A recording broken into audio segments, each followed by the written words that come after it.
warahmatullahi wabarakatuh.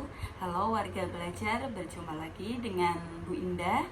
Seperti biasa, hari ini kita akan membahas mapel IPS, lebih tepatnya yaitu ekonomi. Di pertemuan sebelumnya kita membahas prinsip APBN.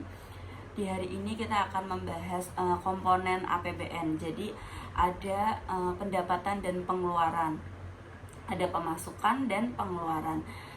Pemasukannya itu dari mana saja dan pengeluarannya itu untuk apa saja akan kita bahas di hari ini. Jadi kalau penerimaan itu ada yang berasal dari pajak, ada yang berasal dari non pajak. Kalau dari pajak kita tahu ya, ada pajak bangunan, terus ada pajak dari perdagangan internasional seperti bea cukai, terus ada pajak penghasilan migas dan non migas dan lain sebagainya. Kemudian kalau untuk penerimaan yang non pajak atau bukan dari pajak, itu ada penerimaan sumber daya alam.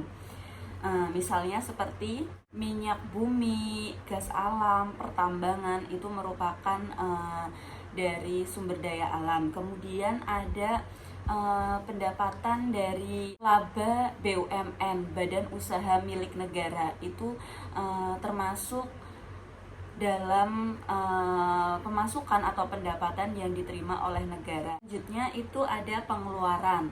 Nah, pengeluaran ini seringkali disebut juga dengan belanja. Nah, dibelanjakan dalam hal ini itu digunakan untuk ada beberapa bagian. Kalau dari pengeluaran pemerintah pusat itu seperti belanja pegawai, kemudian belanja modal, kemudian belanja barang, belanja bunga dan pinjaman, serta belanja bantuan sosial. Kemudian untuk pengeluaran pemerintah daerah itu meliputi dana bagi hasil, kemudian dana alokasi umum, dan dana alokasi khusus. Itu tadi penjelasan mengenai pemasukan dan pengeluaran yang dimiliki oleh negara. Untuk tugasnya, coba warga belajar jelaskan mengapa sumber daya alam itu termasuk dalam pendapatan atau penerimaan yang dimiliki negara dalam hal non pajak. Kemudian jelaskan juga apa yang dimaksud dengan belanja pegawai dalam pengeluaran negara.